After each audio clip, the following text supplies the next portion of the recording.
विधान परिषद निवडणुकीला अवघे काही तास उरलेले आहेत. मात्र आता महाविकास आघाडीकडून मोठी बातमी आली की एकनाथ शिंदे आणि आदित्य ठाकरे यांच्यामध्ये मतभेद पाहायला मिळाले. बघा, बातम्या अनेक येत असतात. त्या बातम्यांच्या मागचे हेतू काय आहेत हे आपल्याला समजून घ्यावे लागतात. त्यामुळे कोणाच्याही अंतर्गत बातम्यांच्या संदर्भात मी या ठिकाणी कुठलीही प्रतिक्रिया देणार नाही. रवी राणा यांना आता मुंबई पोलिसांनी नोटीस बजावली आहे.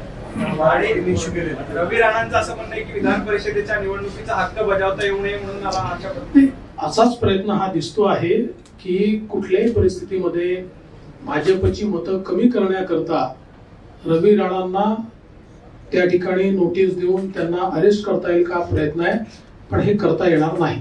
सर, अजित पवारांनी काँग्रेसच्या नेत्यांसोबत बैठक घेतली, त्यामुळे शिवसेनेमध्ये अनरेस्ट वाढलेला आहे. याबद्दल काय सांगतो? असं आहे की तिन्ही पक्षांमध्ये अनरेस्ट आहेच.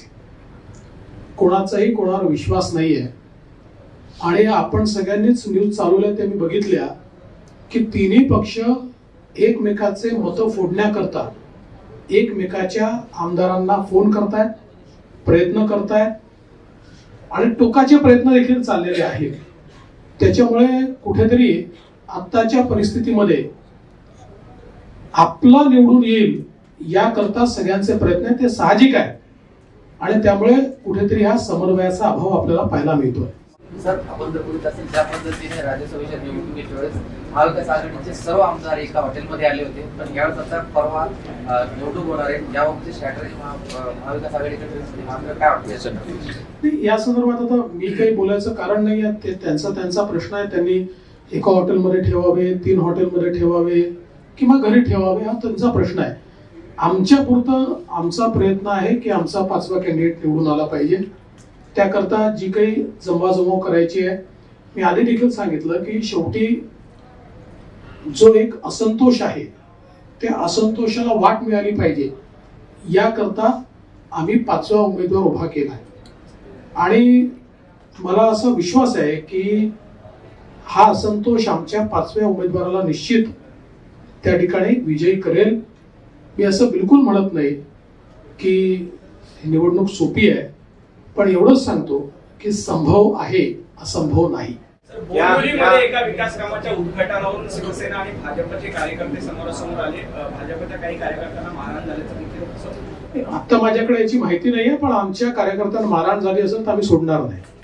क्या विधान परिषद चुनाव में भी चमत्कार देखने मिलेगा, क्योंकि विधायकों के पास ये मौका है जिस तरह से उनके काम नहीं हुए, उनको सीएम अवेलेबल नहीं रहे और कोरोना से लेकर जो भी तमाम दिक्कतें आई, तब मुख्यमंत्री या सरकार बात में नहीं रही.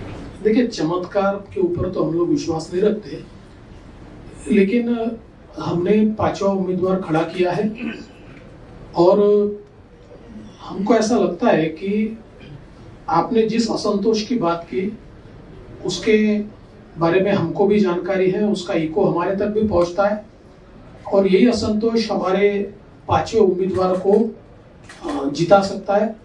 इसलिए मैं आज के मौके पर इतना ही कहूंगा, लड़ाई ये आसान नहीं है लेकिन असंभव भी नहीं है. लेकिन जी, जिस तरीके से राज्यसभा चुनाव हारने के बाद महाविकास आघाड़ी में अपने कैंडिडेट को जिताने के लिए आपस में फोन करके और विधायकों को एक दूसरे की तरफ लाने की कोशिश. देखिए, ये सहज है क्योंकि कोई भी पार्टी ये चाहती है कि अपना उम्मीदवार जीते.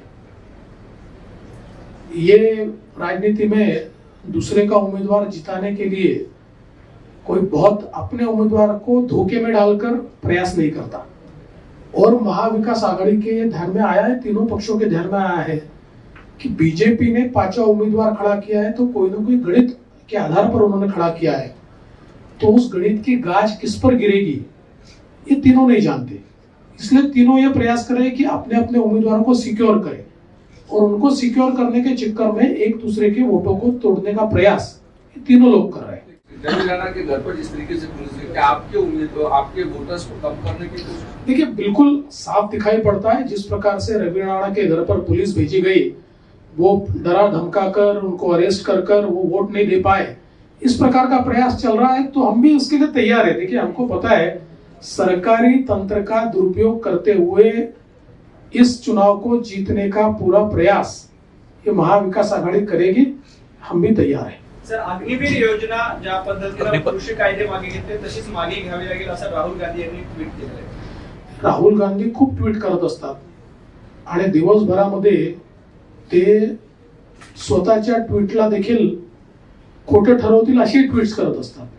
त्याच्यामुळे त्यांच्या ट्विटवर वगैरे कुठली योजना मागेही होत नाही आणि त्यांच्या ट्विटला फार महत्व देण्याचे कारण नाही. जयंत पाटलांनी उस्मानाबादमध्ये असं स्टेटमेंट केलेलं आहे, जयंत पाटलांनी उस्मानाबादमध्ये असं स्टेटमेंट केलेलं आहे की जर आमची मित्र पक्षामध्ये कोणी जर राष्ट्रवादीमध्ये येत असेल तर आम्ही नाही म्हणून सांगतो, मात्र भाजपाची जर कोणी येणार असतील तर आम्ही त्याला एक्सप्रेसवे तयार करून ठेवलेला आहे, आम्ही वाट पाहतोय कोणी येते. त्यांचा एक्सप्रेसवे रिकामाच आहे, त्याच्यावर कोणीच यायला तयार नाहीये, त्याच्यावर गवत उगवलं आहे.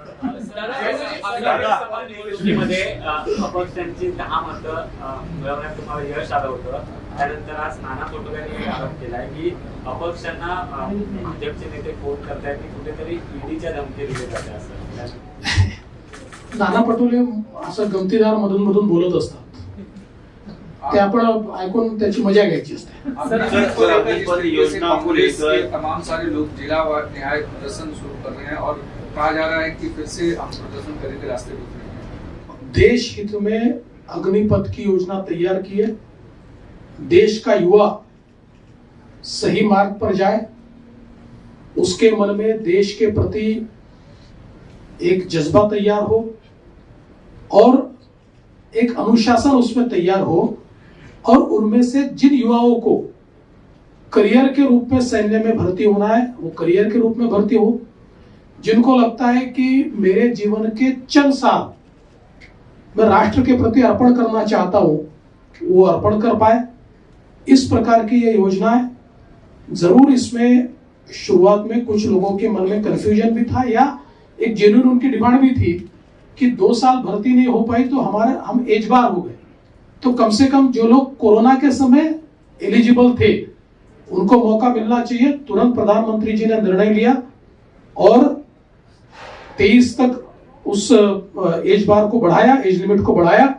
तो मुझे लगता है अब कांग्रेस इसका पॉलिटिकल विरोध कर रही है, और इस प्रकार से इस स्कीम का पॉलिटिकल विरोध करना ये देश हित में नहीं है. मैं इतना ही कांग्रेस को कहना चाहता हूँ.